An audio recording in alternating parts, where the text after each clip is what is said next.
On this show, we follow the money, and when VSiN decided to launch our own store, the smart money was on Shopify. Getting the VSiN store off the ground was easier than we expected, and Shopify's templates and AI tools had us look incredible and professional from day one. Zero coding required. Shopify checkout keeps sales moving smoothly, and returning customers can complete a purchase in one click. Built-in analytics, you always know what's selling and where your customers are coming from and how to keep the momentum going. When questions come up, and they will, Shopify's AI assistant Sidekick is there with answers so you never lose momentum. You can check out the store at vsin.com/store. And if you're ready to build your own, all you need is the idea. Shopify handles the rest. Start your free trial at shopify.com/vsin. Shopify.com/vsin. Again, that's shopify.com/vsin. Follow the money. That's what I always say. You always follow the money. Yeah. This is Follow the Money with Mitch Moss and Paulie Howard on VSiN. Here we go. Welcome in, Follow the Money, VSiN, the Sports Betting Network. Mitch Moss, Paulie Howard with you, live on a Tuesday, downtown Vegas. Circa Resort and Casino is your spot. Hell of a 3-hour program lined up today. A lot in the World Cup, a lot on Major League Baseball, some NBA offseason. Johnny Avello on the program coming up in 30 minutes. We'll talk to him about the World Cup and what was the damage they were looking at if the USA really made a deep run in this tournament. And I guess how good of a result was that for the book last night, as all that money came in on the USA before that pathetic and embarrassing performance took them out. Alex Crook on the cup, Steve Wiss a little bit later on, and Bruce Marshall as well. How far are they going to get close ever in our lifetime, Paulie? That much more on that coming up. But can we say this now that the Argentina comeback, is that the best match of the tournament? I'm confusing myself here every day because it gets topped the way it seems. Cape Verde was better because it would happen in extra time. But that comeback was phenomenal. And 2-0 down in the 78th minute to win in 90 minutes, nuts. Egypt was minus 135 to win late in regulation. About the 84th minute, yes. Yes. What is happening? But to score 3 times and win it. 30-1 at DraftKings in play. 25-1 at Caesars, 20-1 other places. That was to win in regulation. 9-1 to advance when they were down 2-0. And then the controversy again with VAR, but how they continue to do this and the comeback again.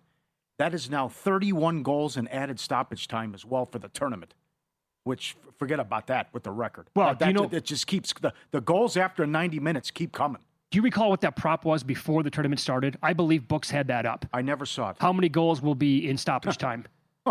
It's every single day the way it seems. And then Messi, of course, with another goal. Why would he not? So you know what that means. Now that either capped off parlays going back to Sunday when Haaland and also Harry Kane got in, or that activated and started new parlays. Yeah. With him scoring today, Messi on the pitch on Thursday, and tying into Norway playing England coming up on Saturday as well.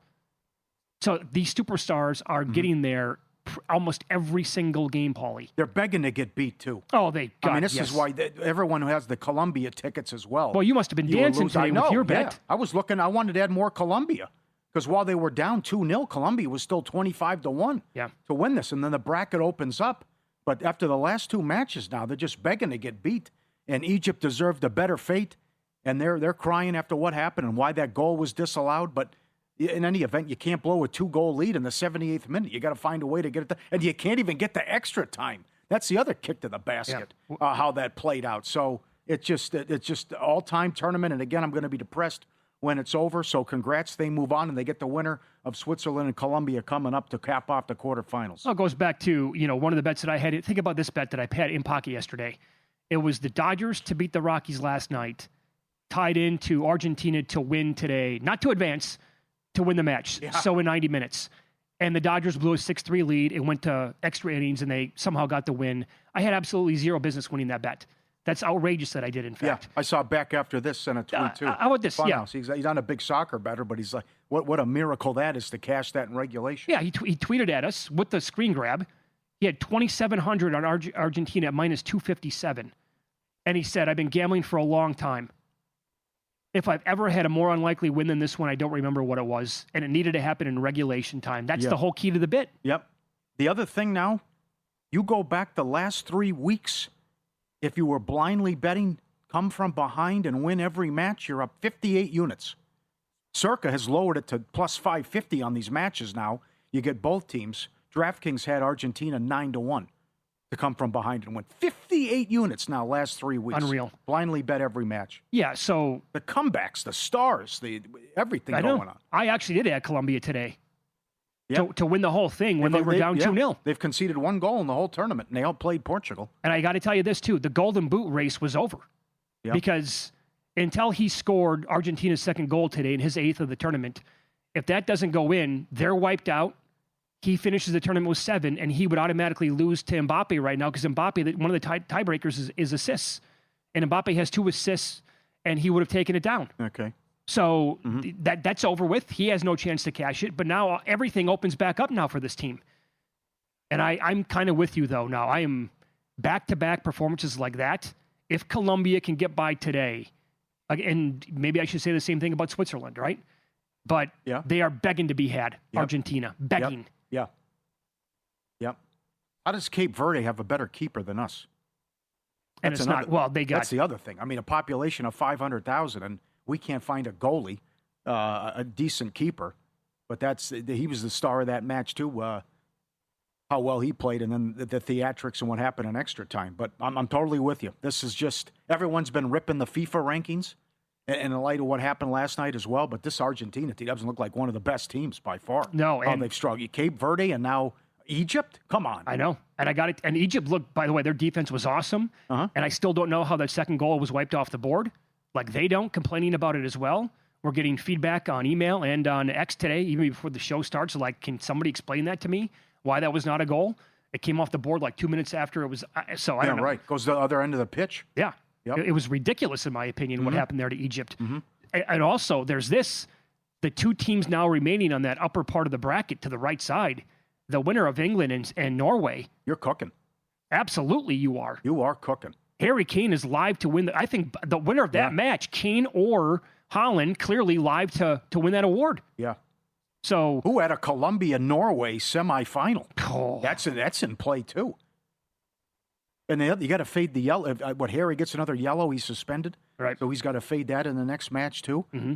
But Saturday's going to be fantastic. Winners, Colombia, if they advance, play in Kansas City Saturday night. I like under 2.5 in this match. I'm open Still time to jump in 6 minutes in. Okay, very good. I'm open for any comparison from the audience right now to that third goal last night. What's the comp to that? That's an all-time disgrace. That's not even high school level. That's worse than that. What was worse, the keeper or Tim Ream not being able to stop it? He was, on all 4 goals, he was completely lost. Yes. It's like they were totally unprepared to play that game last night. And that was eye-opening, that was embarrassing, and that was yet the every 4-year reminder that we are not close to these best teams. We get sucked in. We think that we're getting closer and closer. We think that we can actually go on deep runs. I was actually hoping that they would win that match last night to bet on Spain, which we talked about yesterday based on, and we'll talk to Johnny Avello about that coming up in about 20 minutes here. Yeah. That would have been the time, I think, to absolutely pound against them. But for those of you who bet Belgium last night based on all that money coming in on the U.S., congratulations, because you never had to sweat that one out. That was a rocking chair, and that was stealing candy from a baby. I didn't think it was that easy. I thought so. We had a shot to 2-1. But I thought it was easier than I just said, actually. But to get the equalizer and then you give up the 2-1, give up the lead, or excuse me, then they take the 2-1 lead right after was deflating. But we handed them 3 goals, so it doesn't seem that we're close. We kept mentioning that it's a big step up in competition. We finally play a top 10 team and get eviscerated. But it's just I thought there was a chance after we get the equalizer from Tillman, and then you give it up yet again, and then the third goal is just a backbreaker. That's just it's so bad and amateurish. Sure. That third goal, and then the fourth goal was just as bad too, with Lukaku putting it in. So yeah, see, I saw the game differently. I saw a team from Belgium that was precise with everything that they did on offense. I thought their passing was extraordinary, and the defense again was completely lost and not ready for the U.S. And I thought it was a fluky goal by Tillman again to get in and be able to do that twice. Great for him, amazing moment. But other than that, they presented to me little to zero chances throughout almost that entire match. And Pulisic was horrendous in the match last night. He had 11 turnovers. Yeah. And they never tried to attack. And Belgium, by the way, they sat all their stars. I guess that tells you that maybe this golden age here or the golden generation for Belgium, maybe the young guys are going to be okay when they move on, because without De Bruyne, without Lukaku right away in that match, and they scored right away, and you're right, Paul, to go up at 2-1 again on that other goal, the guy got a problem with is Pulisic, because this guy, what is he, Zion Williamson?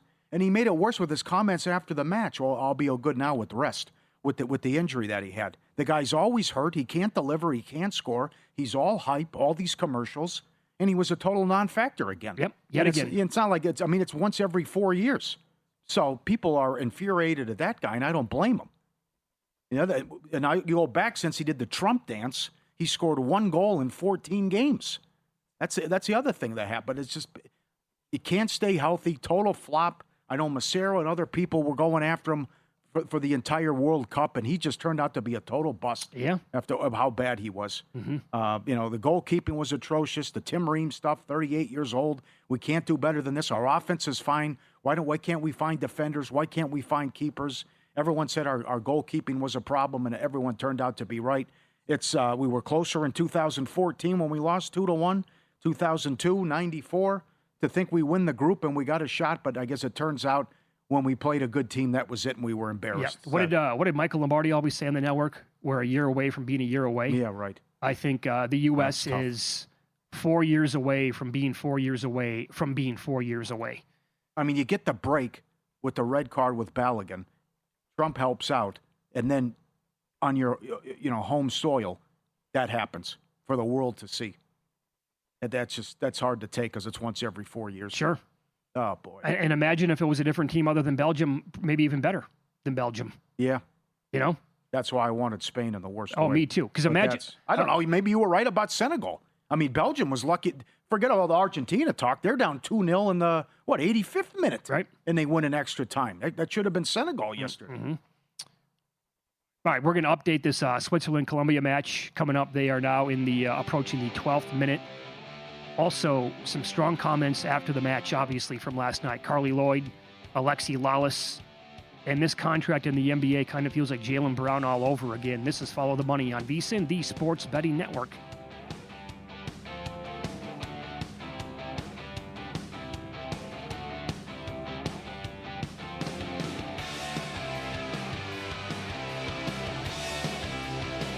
So you're listening to this podcast because you want an edge. But what if I told you you're only halfway there? You've got the mindset. Now it's time to get the toolkit to match. Here's the thing. Pro bettors spend thousands on data and tools, but what they don't want you to know is you can get the same edge for a fraction of the cost with VSiN Pro. With VSiN Pro, you get access to expert picks, public betting data, prop projections, powerful tools, analytics, and more. Tap the link in the description and see why thousands of bettors are already using VSiN Pro to cash more bets.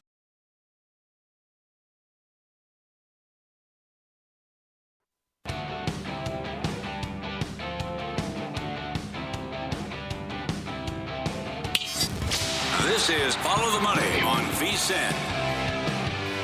15th minute, they're playing in Vancouver. Winner of this match will get Argentina somehow, some way. Tom Brady even tweeted out, that was probably even more impressive than 28-3. Down 2-0, 78th, 79th minute, and they score 3.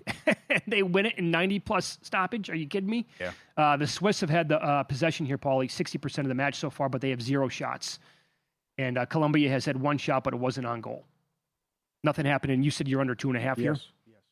Colombia's been great defensively. Yep. Only allowed 1 goal for the tournament. We got to get them through here.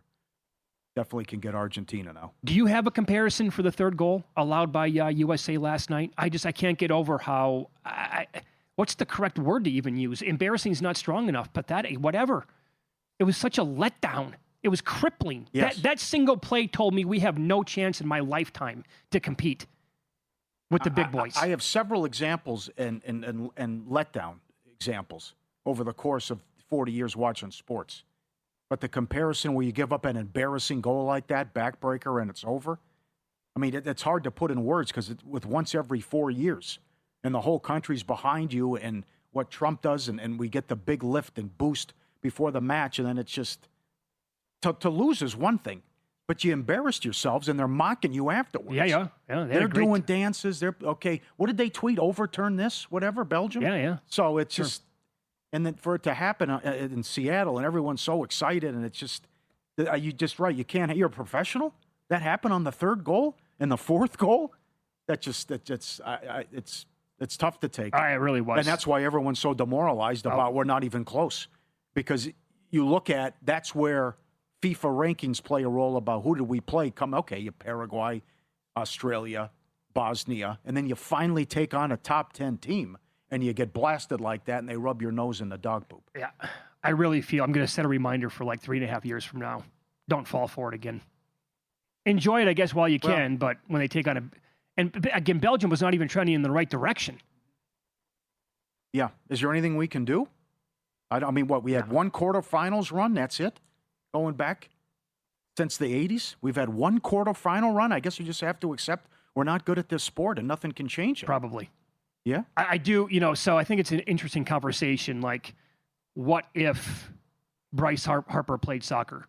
What if Jamar Chase played soccer? What if George Kittle played soccer? What if Jahmyr Gibbs was a star? You know what I'm saying? Like, if we took the absolute best of the best from all the other sports and they decided to go at it when they were 6 years old playing soccer, does that change things? I don't want to sound like an arrogant, homer here. Maybe. I mean, it's easy to say. Does it actually play like that on the pitch? I don't know. Well, look at Messi, though. He's not big.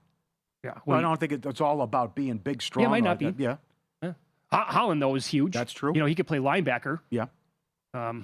Strong comments after the match, and I'm glad they did this, by the way. I'm glad they were not waving the flag. You had to be strong with that, right? Let's begin with Carly Lloyd on how disappointed she was after that game last night. No, look, it's a bit of a downer for us being out here now after this loss, but I felt like they lost the game before they even stepped out onto the pitch, and I'm not sure why, and I don't know the reasons, but just from the beginning, just chasing, tentative, scared, just not confident on the ball. And I think big-time players, you wanted some of those big-time players to step up in big moments.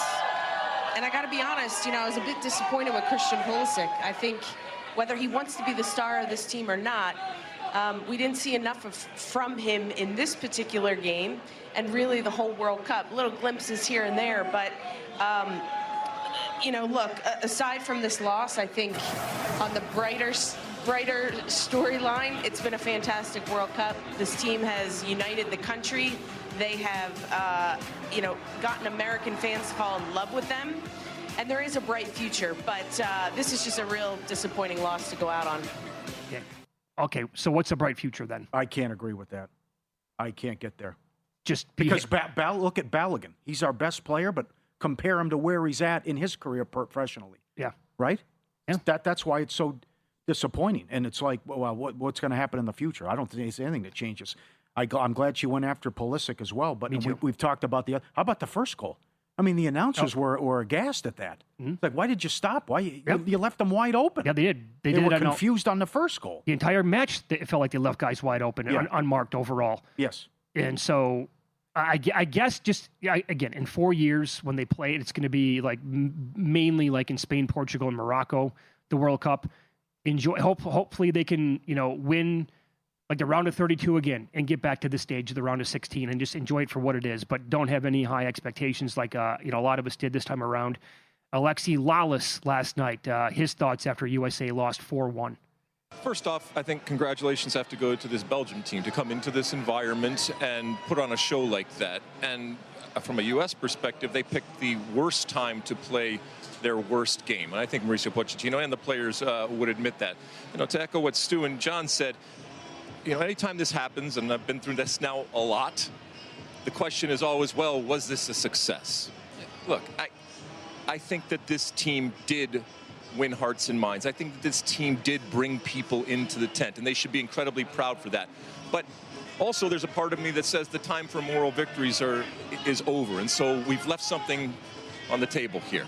And that, to me, is disappointing. I also know it's going to be disappointing to the players and to Mauricio Pochettino when they look at this game. Because, again, the goals that they gave up at times were self-inflicted against a better team.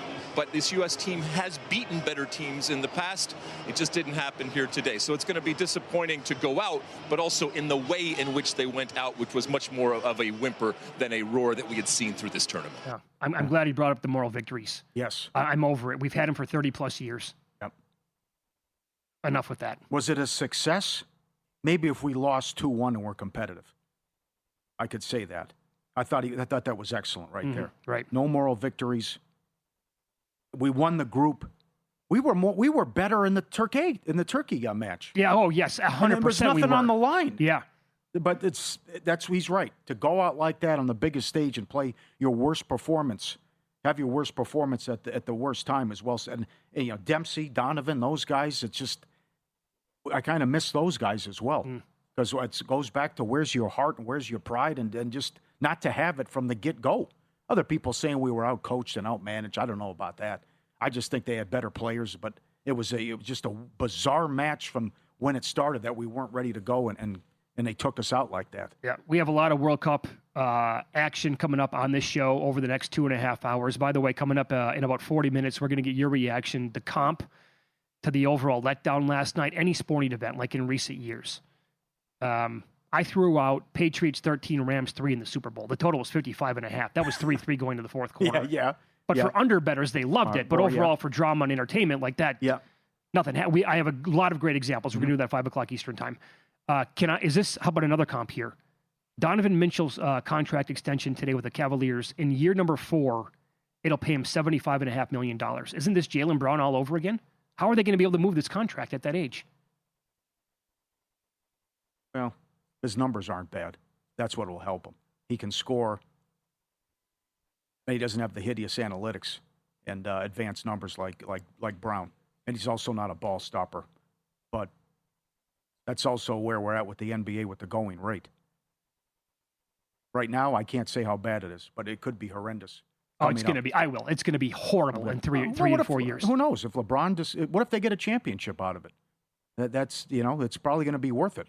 But we'll see what LeBron decides to do, and we'll see if they have any success here moving forward. Maybe the biggest problem could be Harden as well. Yeah, could they also do this? Like Windhorst has been saying this again, like today a lot, and yesterday as well. Everybody that he talks to, they're afraid of Cleveland. Nobody seems that they have optimism in the market overall. To be honest, could they get rid of Harden and bring in like DeRozan, and then bring in LeBron? Because that team can probably win a title as long as Harden's not on it. Yeah, I'm trying to think about the fit. Everyone's talking about the story, but for a fit, like Minnesota, yes, if he wins there, he's a hero. But then again, he's got to play with ball. In Cleveland, Harden's going to dribble the air out of the ball, even though I'm going home again, and this is how I'm going to end it. There's only one ball. And, Mitchell wants his shots too.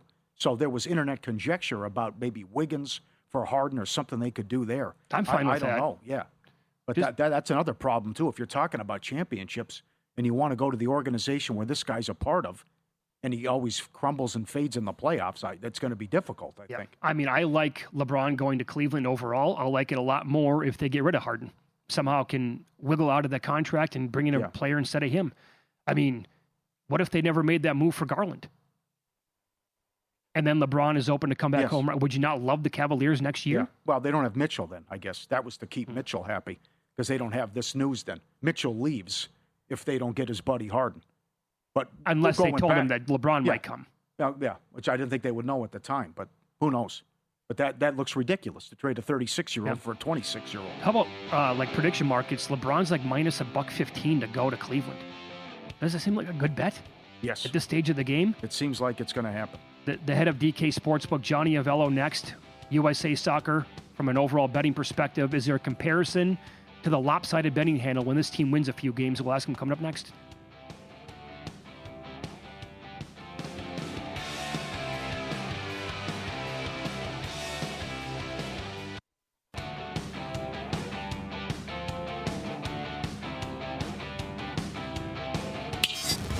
This is Follow the Money on VSiN.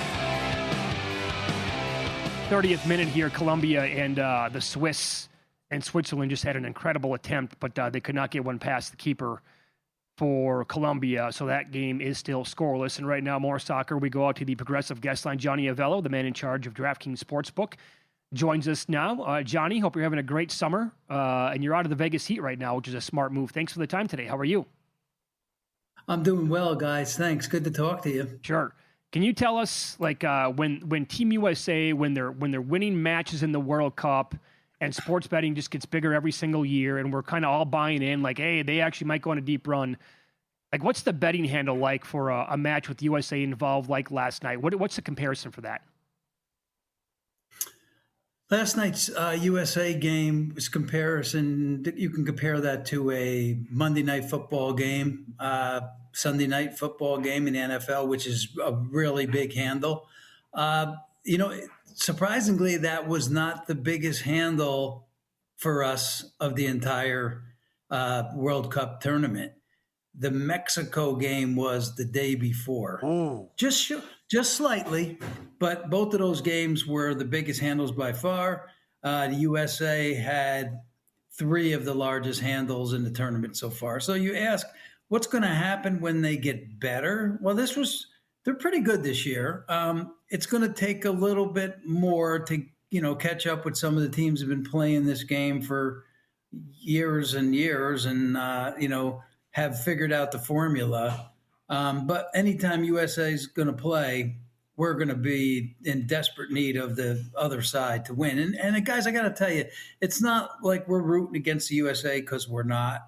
We're putting up a line where, whatever happens, happens. And we're putting up a fair line. We're not skewing it, knowing that the USA is going to get, bet heavily. We're just putting up a fair number for our customers. Yeah, good answer as well, because I saw a lot of people like Patrick Everson, and he talked to a lot of traders and sportsbook managers, and a lot of guys signed off at the end, go Belgium.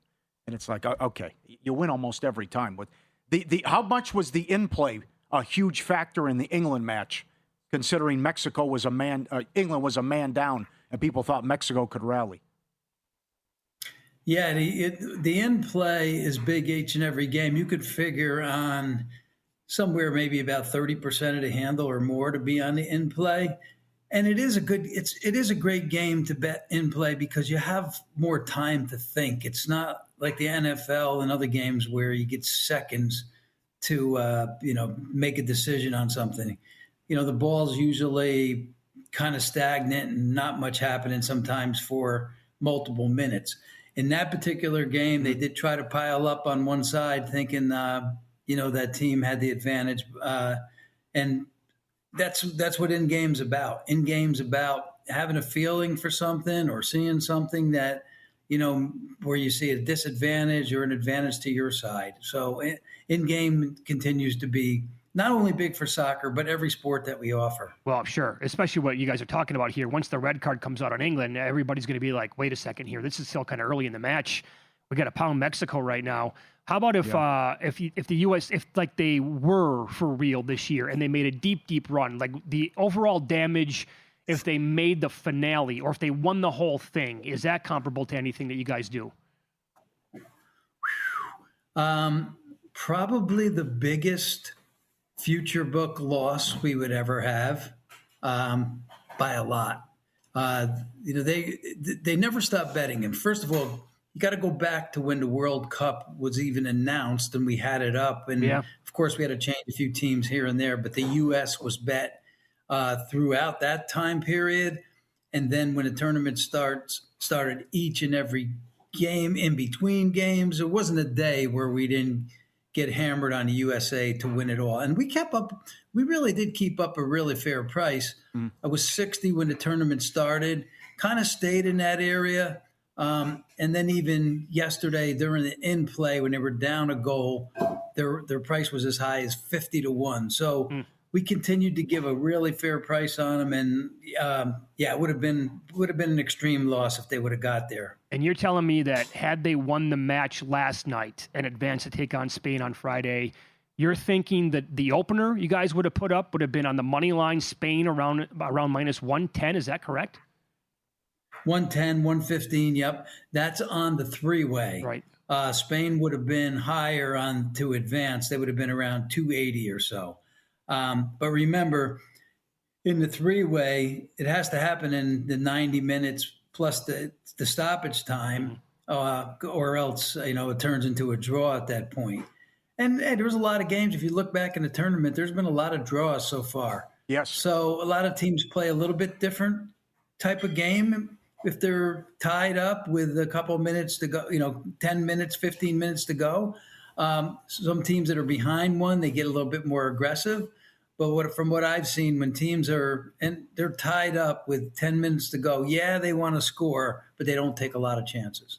You're everywhere. I would think that these player props have been horrible for you. Oh. The superstars keep scoring, and then we had that stretch where the big three kept getting two, and they played like one after another as well. How bad was that? Oh, we got hammered on some games. We really did. Any games, when you go back a little bit earlier in the tournament, there were days when, France would win 3-0, Brazil would win 3-0, Spain would win 2-0. And what they would do is they'd bet those teams not only to win the game, but they'd also bet them to cover the goal and a half. Mm-hmm. And then all the star players to score either first goal, anytime goal. And so all of that was parlayed together in same game parlays. And we really did take a beating on a few days. I'm telling you, it was, it was like the NFL. It would be like the NFL with all the chalk winning and all the chalks teams. All their high-end players all scoring a touchdown. Yeah. That's kind of what it equated to. A couple touchdowns, actually. Yes. Yeah. It happened, and it happened again today with Messi scoring. So that probably again activated a bunch of other parlays now, tying into Mbappe on Thursday, and then the Sunday match. If Haaland and Kane both score again, it's going to be a bloodbath, I'm guessing, for you guys. Oh, it's awful when it happens. But hey, guys, that's part of the business. Yeah. It's going to happen at some point, mm-hmm. right? And you just go with the flow, knowing that there's better days ahead. I'm glad you offer this market. It's great. Like next team, and then the NBA with all the player movement. How have the future odds been, and how's the action with LeBron and the big like Kawhi and Giannis next team props? First of all, LeBron. There's been a few teams have been the favorite at some point. There was, the Golden State was about a 240 favorite at one point. They are now plus 5-1. Wow. The Heat were taking some money. Now everybody's kind of settled on the Cavs. The Cavs, they're the team now taking the money. They are minus $1.35. It's no short thing that that he's going to go there either. And maybe he's going to have one of those shows where everybody tunes in and he's going to let everybody know where he goes. Remember that fiasco that happened back quite a few years ago? But hey, this is a difficult market for us at all times. Traders got to be really sharp, got to be certainly keeping their ears and eyes open 24/7 because the news just changes. This, anytime we do any of these type of bets whether it's an NFL draft or some kind of future on players next team, it's out of our control. So it's all about just kind of knowing what's going on as best you can. Yeah, and I'm guessing you guys probably across the country write quite a bit to something like that, right? LeBron, Giannis, is it going to be Boston? Will it be Miami? You guys are probably taking a lot of action on that. We do. We actually do because we're one of the few to put it up. That's right. Yeah. And people just look for a place to go where they can find it. Johnny, great to catch up with you. Enjoy your time in Southern California. We appreciate it. Thank you. Thank you, guys. Good talking to you. Back at you. There you go. Johnny Avello on the Progressive Guest Line, head of DK Sportsbooks across the country. This is a good tweet talking about the result last night and how ugly it was, that third goal from this is from Beer Guy on X.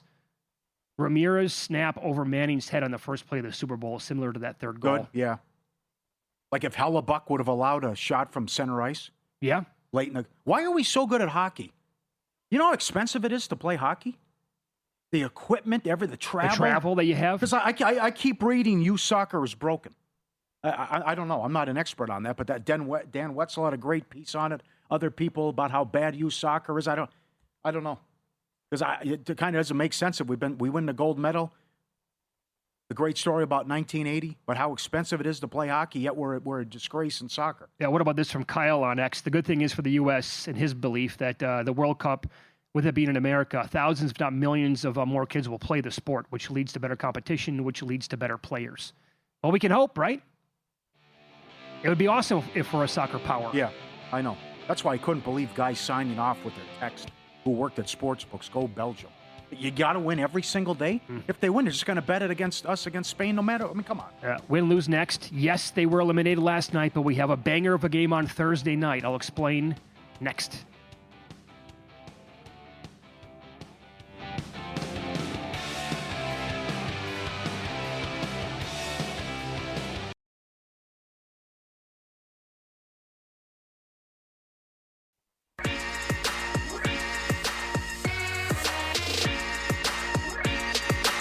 Win Some, Lose Some is sponsored by the Sharp Plays. Were you a winner last night? Wow, winning. Or was it a rough one? Well, they can't all be winners, can they? Loser! You're a loser! Paulie Howard recaps the night in sports betting in Win Some, Lose Some. Spain, Portugal, 1-0, paid 8-1. Belgium, USA, Tillman to score outside the box, 17-1. The Ketelara, 2 goals, 19-1. First goal, 11-1. 4-1 exact score, 30-1. Alt total over 4.5 plus 375. Goal in the first 10 plus 415. The epic match earlier this morning, Argentina, Egypt, 3-2 Argentina, 35-1. Ibrahim first goal, 90-1. Oh.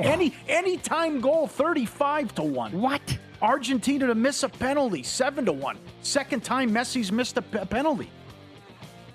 In play, 30-1 at DraftKings, 25-1 at Caesars, 18-20-1 at other places.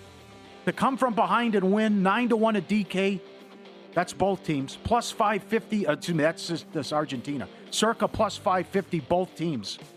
You're up 58 units blindly betting that in the last 3 weeks of the World Cup. Olsen, 2 home runs, 35-1. Ramos, 60-1. Sun money line, 6-1. WNBA catching 13 points. Yeah. No Miles. Yeah. They lost the game outright. I guess it tells you, because now we've had it this week in the WNBA. That happened. And then Las Vegas has really struggled without Asia. Mm-hmm. They got absolutely blitzed by a Fever team that did not have Caitlin Clark the other night. Subscribe, be part of the team, vsin.com, our radio and podcast friends. You always want to see these tweets and videos at Paulie Does Vegas on Instagram. Send them in, we'll put you on. It's that easy. This guy's got his pool. Can't love it. He can't get enough of it. He loves it, doing the 360s. And there's, as he gets it, got the water. Look at that guy dancing. Loves it. Can't get enough of the pool. That is awesome. It doesn't take a lot to make him happy as well. The zoomies in the pool. Yeah, that's right. That's great. Number one. And this was awesome over at Circus, here at Circa, with the goal in the Mexico match. How crazy it was. And also at Stadium Swim. And apparently those, the feast boat, they call it, have been popular at the pool. Where they bring out that big tray of food that can feed 100 people. I thought that's the one they were going to show here. That's phenomenal as well. Lose some, $750,000 bet here at Circa on USA to advance. That stinks. I never had a chance, I guess. Absolutely wanted that person to win. I know. Bad beats. Egypt was 10-1 in regulation. Plus 520 to advance. 2-0 in the 78th minute. Draw got as high as 380 in play as well. Yeah, it should have been 3-0. To show, yeah, possible. To show you what they're up against. Also, lose a bad beat. Dodger run line. 6-3 in the 9th. Rockies, Dodgers still won in extras, but the bullpen blew it in the 9th. Sports calendar never stops. Sharp Plays covers it all. All of it documented and posted publicly. SharpPlays.com. Jeff and the crew are excellent. You've heard them on the show many times. They've been with us since day one. Respected, watched, and feared. And when they move, the books take notice. Start winning with them and get the telegram, get everything. And you look for the Mr. Poison tweets on a regular basis. SharpPlays.com. Let's go back to what we were talking about with Johnny Avella in the previous segment about how they take a lot of action on these player props that they have up, like next team odds, back and forth with Giannis, where he was going to go. Same thing with LeBron now. And, I mean, when are we going to actually find out the LeBron news? Is it going to come in the next 2 weeks? 2 weeks?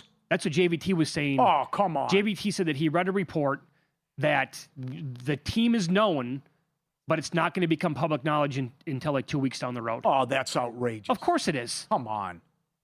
He loves me some me. I would hope by Saturday. Got to announce it by Saturday. Okay, so Come on. And Brian Windhorst is a very good reporter when it comes to the NBA, just a reporter in general. He was on ESPN Cleveland again with our buddy Tony Rizzo, talking about how the vibes around LeBron are pointing towards a return to the Cavaliers. People in the league are certainly, I think that it's pointing towards Cleveland, but they are operating off vibes. And if you ask me, are the vibes pointing towards Cleveland? Yeah, the vibes are pointing towards Cleveland, but it's just vibes.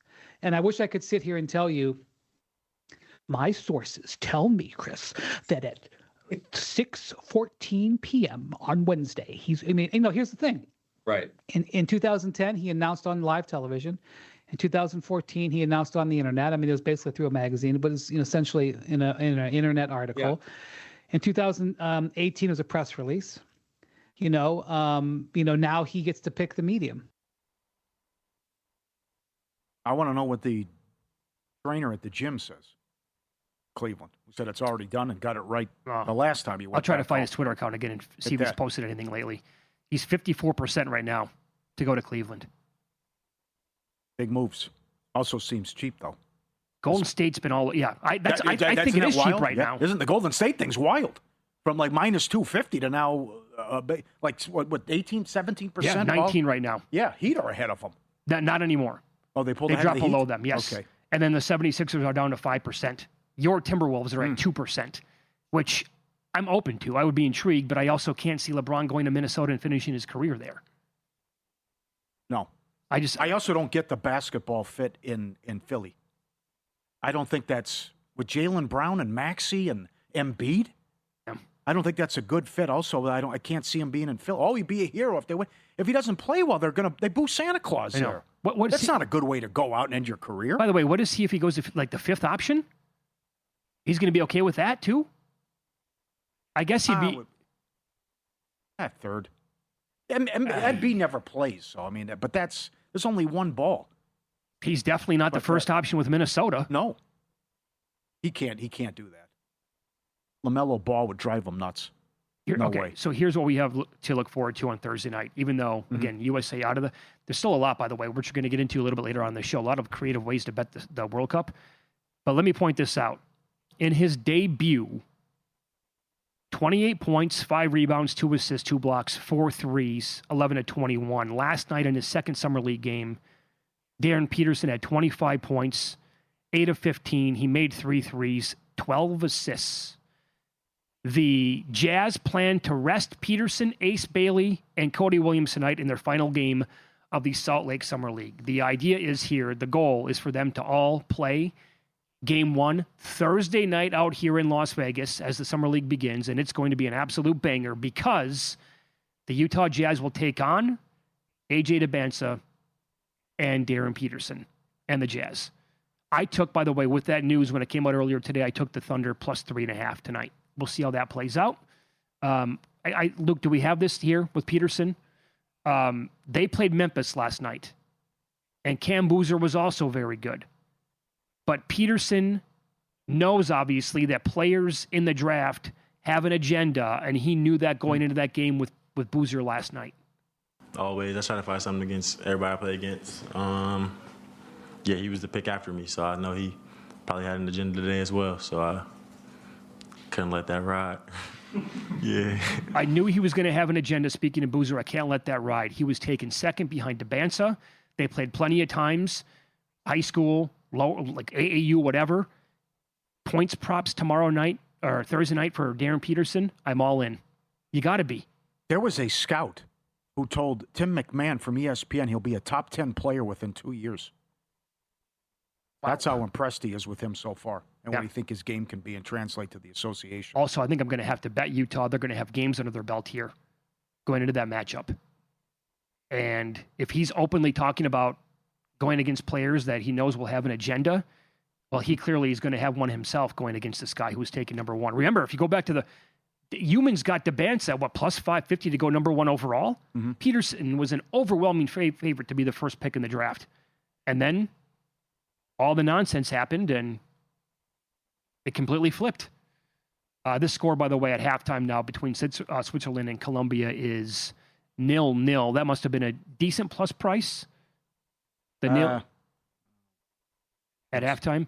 Well, we each need one here from Colombia. Draw is plus 125.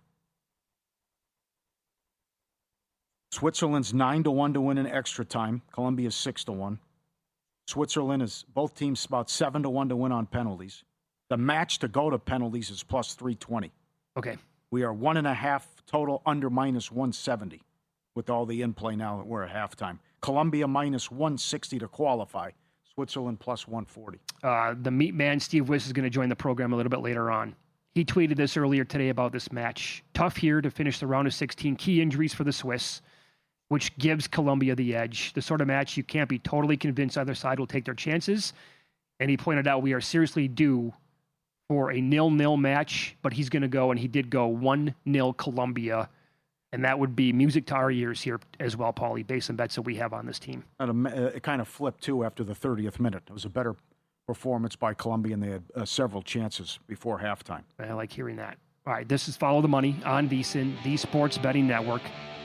We'll discuss your comps to last night's disaster in Seattle. Give us your example of a complete letdown in sports. We'll go over some really good suggestions coming up next year, live in Las Vegas from Circa.